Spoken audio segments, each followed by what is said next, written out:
এখন আপনি বললেন যে আজকে বানিয়েছেন, আমি বাসায় নিয়ে গেলাম, মুখে যা বললেন তাই।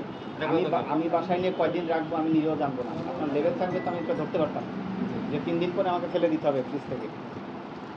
এত কিছু বুঝাই আমরা, তারপরেও আপনাদের আইনের প্রতি কোনো শ্রদ্ধা নাই। তাহলে আমাদেরকে কেন বারবার বলতে হবে? বন্ধ করে দিব আমরা প্রতিষ্ঠান? এমনি তো অবৈধভাবে করছেন, লাইসেন্স নাই তো, লাইসেন্স করেন না। লাইসেন্স করেছেন একটা, ব্যবসা করছেন 2 জায়গায়। না, এটা তো মাত্র 8 তারিখ স্যার আবেদন করে আমরা জানার অফিসিয়ালি অনেক সময় লাগে প্রসেসে। আচ্ছা, আবেদনটা তো করতে হবে আপনার। আমারে এখন ওই যে আমি যে বাড়িওয়ালার কাছে উঠছি, এখন সেই ডিটটা তো দিতে হবে, ডিটটাও দেয় না, দিলে যে আমি আবেদন করব। সেটাই দেয়নি, ডিট যদি না দেয় লাইসেন্স নিচ্ছেন, লাইসেন্সবিহীন নাম দিয়েছেন লাইভ বেকারি, কিন্তু বাস্তবতা লাইভ না। বাস্তবতা তো লাইভ বেকারির বৈশিষ্ট্য আপনাদের ভিতর নেই। ডেইলি ধরেন 20-30 কেজি মাল বানায় থাকে, কালকের দিন থাকে, 2 দিন থাকে, তো আবার নতুনই মাল সাথে সাথে বানায়। এটা হলো বাস্তবতা স্যার। বাস্তবতা হচ্ছে যে কালকের দিন থাকলো, তাই না, আবার নতুন তৈরি করবেন, আবার ওখানে একসাথে মিক্সিং করে দেবেন। না না, ওইটা আগে সেল করে দেয়, তারপরে কিভাবে আপনি আগে তো ডেটই নেই তো, আপনি আগে পরে কিভাবে বুঝবেন? আমি বুঝি না, ওটা তো পুরানো হলে তো আপনি না খাবেন না। মানে আপনি বুঝতে পারেন, আপনি বুঝতে পারেন। এটা তো হলো আপনি বিক্রি করছেন, যখন ভ্যানে একজন বার্গার বানায় বিক্রি করতেছেন, ওটা তো 20 দিন আগে, ওটা তো নষ্ট হয়েছে, বোঝার উপায় নেই।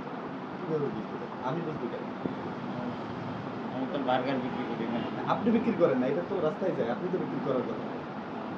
এই আপনার এখানে একটারও নাই, এই সেলফে যা আছে কোথাও নেই ওগুলো। এটি আপনারই বানানো না অন্য কারো বানানো, তারও বোঝার না, এটা আমার না, এটা বাইরের থেকে কনফেকশনারি, যেটা অন্যান্য মাল বাইরের থেকে। এটা তো দেখলাম, কিন্তু আপনার জিনিসের তো আপনার নাম ঠিকানা কিছুই নেই। মূল্য দেওয়া আছে, আমার যেগুলো সব কিছু বিস্কিট আমরা এখানে বানাইছি। এই যে এইগুলোর কথা বলছি, এই যে এইসবের কোনটা? এখানে এখানে দেওয়া আছে, এই সেলফে এখানে আছে, এখানে বানাবো। ওই কেকটা বের করুন, কেক কেক দেবো? বের করুন, ওই যে কেক। লেবেলটা দিতে অসুবিধা কি আপনাদের? এই লেবেল না, লেবেলটা দিতে অসুবিধা কি? লেবেল দিলে অসুবিধা হচ্ছে যে মালকে 3 দিন পরে যে বিক্রি করা যায় লেবেল ছাড়া। না না স্যার, আর লেবেল দিলে তো বিক্রি করা যাবে না, মেয়াদ হয়ে যাবে। দিবে, আমি টাকা দিচ্ছি না, ওই উনি সময় পাচ্ছে না, এখানে থাকে না বাড়িওয়ালা, তাকে হলো একটু দূরে, বলছে যে আমি টিপটা দিয়ে দেবো, দিলে আমি আবেদন করবো এখানে। ওই ট্রেড লাইসেন্স নিয়ে না, তারপরে আমি গেস্ট এগুলো আগে করেন, তারপরে আসলে আমরা মানি না কেউ। যদি মানতাম তাহলে আপনি শুরুই করতে পারতেন না, আগে সব কিছু রেডি টেডি করে তারপরে আপনি শুরু করতেন। এখন আমাদের হচ্ছে উল্টা কাজ, আগে ব্যবসা অর্ধেক করে ফেলে পরে আস্তে আস্তে আবেদন করে।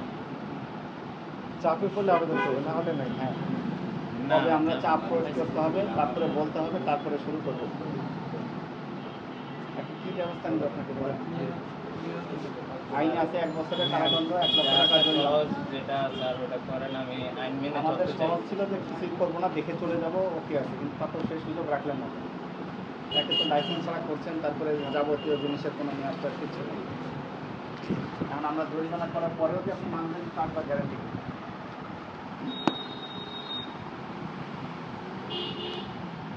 আমাদের প্রতি এখন নির্দেশনা এগুলো বন্ধ করে দেওয়া।